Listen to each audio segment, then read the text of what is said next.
जय श्री हरि। सनातन धर्म में एकादशी व्रत को अत्यंत पवित्र और मोक्षदायक माना गया है। प्रत्येक एकादशी का अपना विशेष महत्व, नियम और फल होता है।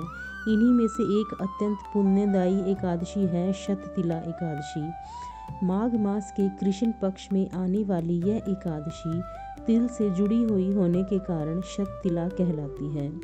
यह एकादशी विशेष रूप से पाप नाश, दरिद्रता दूर करने और विष्णु कृपा प्राप्ति के लिए जानी जाती है। आज हम आपको शततिला एकादशी की पावन व्रत कथा सुनाने जा रहे हैं, जिसे सुनने और पढ़ने मात्र से भी व्यक्ति को पुण्य की प्राप्ति होती है।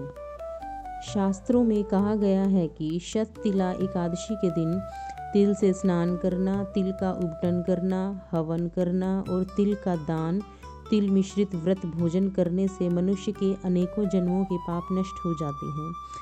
यह एकादशी विशेष रूप से भगवान श्री विष्णु को समर्पित है। चलिए शततिला एकादशी से जुड़ी हुई एक कथा का श्रवण करते हैं। बहुत समय पहले की बात है। एक नगर में एक अत्यंत धनी और प्रतिष्ठित ब्राह्मण स्त्री निवास करती थी। उसके पास धन, अन्न, वस्त्र और वैभव की कोई कमी नहीं थी, लेकिन एक कमी अवश्य थी। वह स्त्री स्वयं तो व्रत, पूजा और उपवास करती थी, किंतु कभी किसी को दान नहीं देती थी। उसका हृदय दया और करुणा से शून्य था। एक दिन भगवान श्री विष्णु एक साधारण ब्राह्मण का रूप धारण कर उस स्त्री के द्वार पर भिक्षा मांगने पहुँचे। भगवान ने कहा, हे देवी, मैं भूखा हूँ, कृपा करके मुझे कुछ अन्न दान दीजिए। उस स्त्री ने भगवान को देखा, पर उसके मन में दया नहीं जागी। उसने सोचा, मैं व्रत करती हूँ, पर अन्न दान कर दूंगी तो मेरा पुण्य कम हो जाएगा। उसने बिना कुछ बोले मुट्ठी भर मिट्टी उठाकर भगवान को दे दी। भगवान विष्णु ने बिना कुछ कहे वह मिट्टी स्वीकार कर ली और अंतर्ध्यान हो गए। समय बीतता गया। कुछ समय पश्चात वह स्त्री अपना शरीर त्याग कर स्वर्गलोक पहुंची, लेकिन वहां उसे भोजन नहीं मिला, सुख नहीं मिला, वैभव नहीं मिला, केवल मिला तो सिर्फ मिट्टी का ढेर। वह स्त्री भयभीत हो उठी। तभी भगवान श्री विष्णु वहां प्रकट हुए। स्त्री ने रोते हुए कहा, हे प्रभु, मैंने जीवन भर व्रत किए, फिर मुझे यह दुख क्यों मिला? भगवान विष्णु ने कहा, हे देवी, तुमने व्रत तो किए, पर कभी दान नहीं किया। जब मैंने भिक्षा मांगी, तब तुमने मुझे अन्न के स्थान पर मिट्टी दी। उसी कर्म का फल तुम्हें यहाँ प्राप्त हो रहा है। वह स्त्री भगवान के चरणों में गिर पड़ी और उसने कहा, हे प्रभु, मुझसे अज्ञानवश भूल हो गई, कृपया मुझे प्रायश्चित का मार्ग बताइए। भगवान विष्णु ने कहा, हे देवी, यदि पृथ्वी लोक में कोई मनुष्य शततिला एकादशी का व्रत विधि पूर्वक करेगा और उस दिन तिल का दान करेगा, तो उसे अपार पुण्य प्राप्त होगा। तुम्हारे दोष भी उसी व्रत से नष्ट हो सकते हैं। भगवान की कृपा से उस स्त्री को पुनः पृथ्वी लोक में जन्म मिला।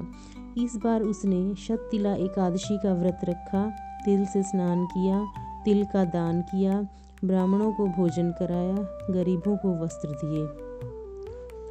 उस व्रत के प्रभाव से उसके सभी पाप नष्ट हो गए, दरिद्रता समाप्त हो गई।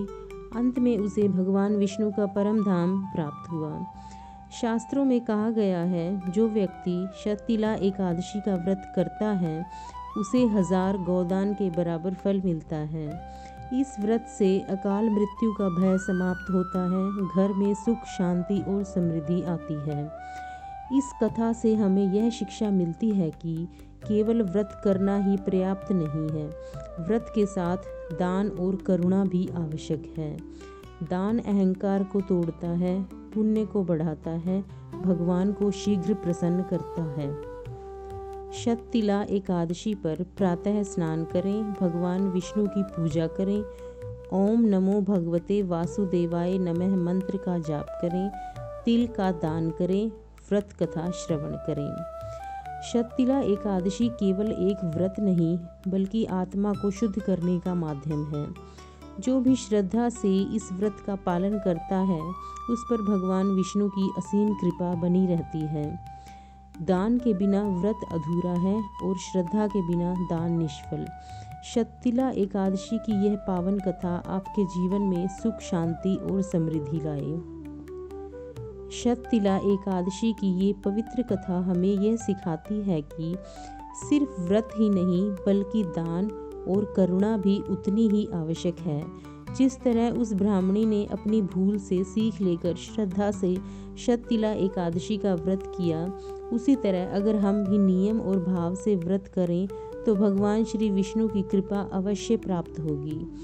इस पवित्र एकादशी पर तिल का दान करें और अपने जीवन को पुण्य से भरें। विष्णु भगवान की जय। यदि आपको यह कथा पसंद आई हो तो लाइक, शेयर और सब्सक्राइब फॉर मोर भक्ति कथाएं।